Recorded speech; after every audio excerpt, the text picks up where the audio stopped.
Bonjour Hugo, comment vas-tu? Bonjour Nolan, je vais très bien et toi? Moi ça va super. Où sommes-nous aujourd'hui? Aujourd'hui on est à Salle des Golards pour la première édition du marché d'hiver. Ah, c'est génial ça. Et qu'est-ce qu'on va faire dans cet épisode? Alors aujourd'hui on va vous présenter plusieurs marchands. On va aussi parler un peu avec Céline où elle va vous expliquer un peu du coup les différents marchands, etc. On lui a posé plusieurs questions. On va présenter aussi bien sûr son stand et nous allons aussi parler avec certains visiteurs. Donc très bonne vidéo à vous.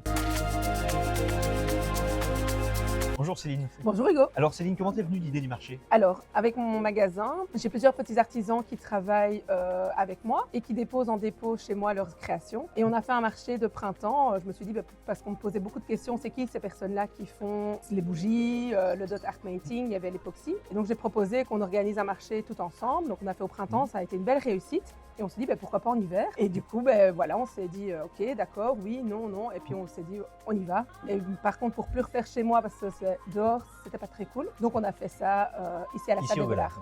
Et vous avez rencontré des défis particuliers en organisant ça? Non, voilà, je connaissais Pierre au service festivité, donc je lui avais demandé est-ce que la salle était disponible. Oui, et tout de suite tout s'est mis en place assez facilement. C'était très fluide dans l'organisation. D'accord. Et il y a combien d'artisans ici? Alors il y en a eu 15 hier, il y en a 15 aujourd'hui. Et qu'est-ce qu'on a comme artisans? Alors on a de tout. On a brasseur, on a épicerie italienne, on a Mamie Cuperdon aujourd'hui, on a des bougies, on a du chocolat, de définitivement chocolat, on a des fleurs. Vraiment, voilà, on a un chouette panel. Et donc pour les coffrets cadeaux, ça a bien fonctionné pour la Noël. Quel sentiment les gens ont en sortant du marché? Alors, je ne sais pas exactement le leur, mais j'espère en tout cas qu'ils soient contents et qu'ils ont fait une belle petite découverte aujourd'hui. Hier. Est-ce qu'il y aura une prochaine édition au marché? Alors ce sera en fonction de feedback de chaque exposant qui était là aujourd'hui, voir si on en réitère au printemps ou on refait en printemps plus petit comme j'avais fait. Et si on refait en hiver, c'est vraiment en fonction de chaque exposant, de leur retour, ceux qui ont envie de revenir, pas envie de revenir. Et donc voilà, on verra. D'accord, merci beaucoup La Céline. porte est ouverte pour les autres marchés ou pas. Donc. Merci beaucoup Céline. De rien, merci à toi aussi Hugo. Bonjour Nathalie, comment ça va? Bonjour, ça va très bien. Donc aujourd'hui, on va parler un peu de vos produits et la première question qu'on pourrait se poser, c'est d'où viennent vos produits? Alors à la base, la peinture que je fais, ça s'appelle du dot painting. Le dot painting est une manière de peindre des aborigènes d'Australie et je me suis beaucoup basée sur ce que ça racontait en fait. À la base, c'est un passage d'histoire entre les différentes familles aborigènes là-bas sur place et je me suis donc inspirée de cet art pour le reproduire sur différents supports. On peut retrouver vos produits où? Alors actuellement on peut les retrouver essentiellement chez Serenity. J'ai également une page Facebook sur le nom de Un point c'est tout. Et quelles sont les techniques du coup pour pouvoir créer pour poser la peinture, en fait j'utilise différents outils. Ce sont des outils spéciaux de painting. En fait ce sont des bâtons de tailles différentes qui permettent de former une bulle de peinture acrylique ici que j'utilise. Et je viens poser chaque bulle de peinture sur mon support. Parfois, je peux superposer différentes couches de peinture différentes et je forme des dessins aléatoires ou de forme de mandala ou bien ça peut être vraiment du figuratif à la demande. Bonjour Jean-Marc, comment vous allez? Ça va très bien Noël, merci. Quel type de chocolat vous vendez et donc quelle gamme de clients seraient intéressés par vos chocolats? Eh bien, on vend différents types de chocolats qui sont généralement différenciés par le terroir. Ça suit la ligne de l'équateur de gauche à droite. Nous avons beaucoup de chocolats différents parce qu'ils entrent dans la composition des ganaches qui forment la praline, qui garnit la praline. Et donc ceux qu'on trouve intéressants gustativement sans être mixés avec d'autres, on les sort et on les laisse apprécier par les clients. Maintenant on touche à peu près tous les amateurs de chocolat qui ont pris conscience de la valeur et de la qualité du produit. Quel est votre chocolat préféré?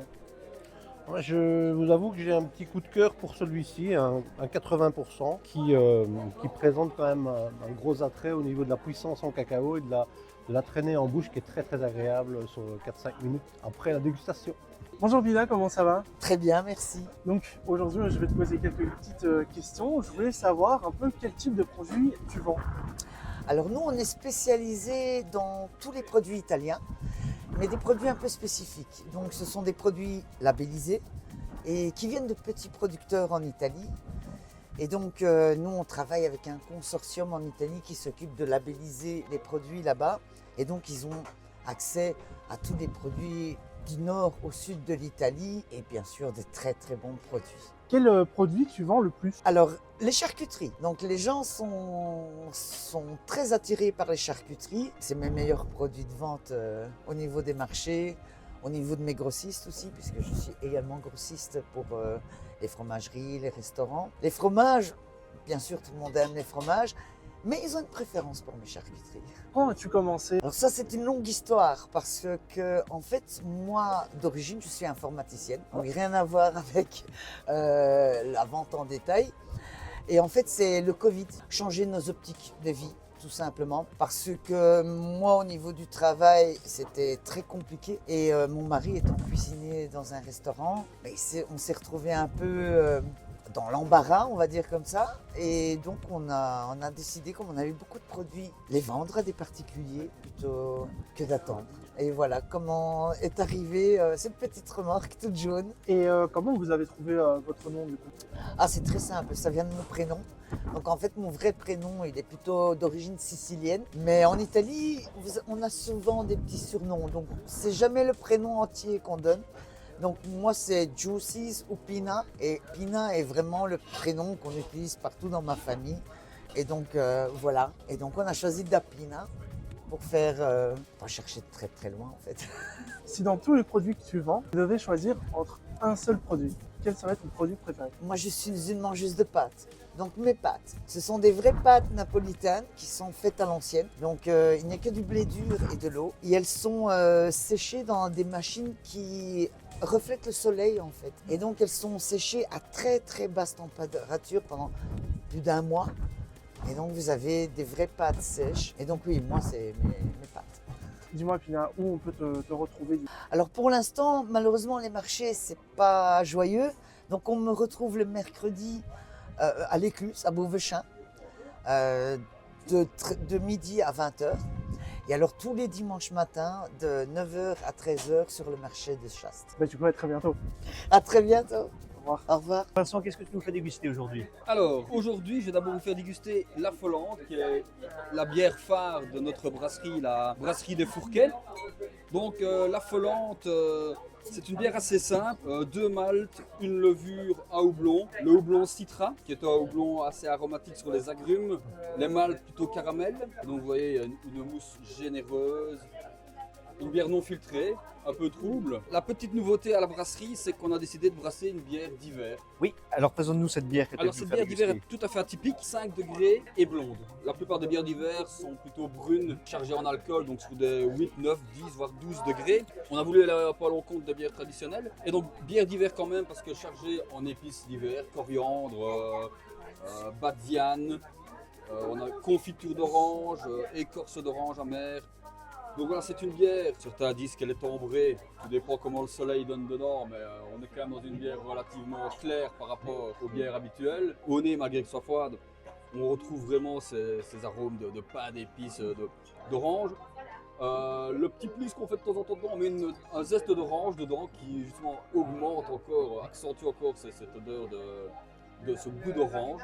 Donc voilà, on est fiers de vous présenter la Blanc-Mont qu'on a brassée à 700 bouteilles par essai et on sait que l'année prochaine on pourra la brasser en quantité nettement supérieure. Hugo, je te propose de la goûter. Mais avec Je plaisir. la connais donc voilà, j'espère qu'elle te goûtera. Et donc tu vas goûter effectivement ce goût très prononcé Goût de d'orange, pain d'épices absolument. orange, épices cannelle qu'on goûte vraiment fort dedans. Voilà. Donc c'est un peu les ingrédients d'une bière d'hiver. On a voulu appeler bière d'hiver plutôt que bière de Noël parce qu'il faut savoir qu'une bière de Noël, on ne la consomme que jusqu'à Noël, qu'une bière d'hiver, on peut la consommer Tout jusqu'au l'hiver. printemps. Voilà.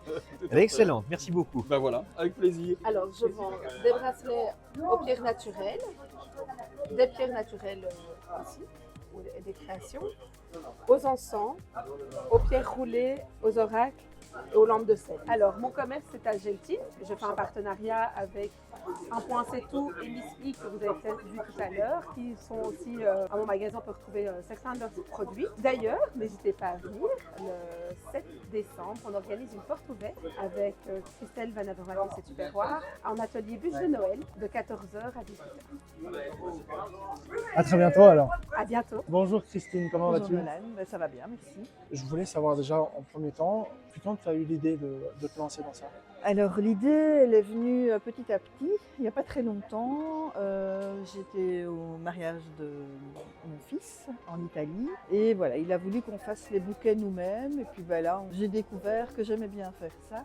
Moi, j'aime toujours les fleurs depuis longtemps, mais j'aimais bien chipoter, faire des petits montages et tout le monde avait l'air aussi un peu surpris de ma dextérité à faire des bouquets. Et donc voilà, ça a fait son chemin les semaines qui ont suivi. J'ai racheté des fleurs, j'ai essayé des petits montages, ça plaisait bien. Et puis voilà, puis on m'a dit, eh bien, tiens, pourquoi tu ne te lances pas comme petite activité complémentaire? J'ai dit, bah oui, c'est une bonne idée, surtout que c'est une activité qui me fait du bien. Voilà, ça me vide la tête. Et tu t'es lancé du coup il y a combien de temps là-dedans? Je suis inscrite la semaine dernière, donc Ah, c'est depuis génial. C'est tout nouveau. le 15 novembre, oui, voilà. Et je voulais savoir, par exemple, on va prendre l'exemple de celle-ci. Oui. Ça te prend plus ou moins combien de temps de Alors faire de ceci? faire une boule de Noël comme ça, ça prend un petit quart d'heure, je vais dire, parce que bon ben je dois coller la boule et puis faire le petit montage et puis voilà, mais ça, oui, voilà, c'est un petit quart d'heure, je dirais. Vous venez découvrir ici le marché d'hiver Oui. pour sa première édition. Qu'est-ce que vous en pensez? Bah, c'est la première fois, effectivement. C'est une très chouette première fois, conviviale. Il y a à manger, à boire, il y a des petites idées de cadeaux. Moi, personnellement, j'ai trouvé des petits cadeaux pour mes enfants, des petites gourmandises, chocolat, et puis par les petits massages des pieds et des mains. Donc là, franchement, c'est le petit bonus. Je trouve que c'est vraiment une super idée parce que le dimanche, tranquillou, c'est une manière de se faire plaisir aussi, quoi. Donc j'ai vraiment apprécié. Alors Hugo, ce marché, c'était comment? Une magnifique aventure, on espère qu'il pourra continuer encore. Bah oui, c'était génial.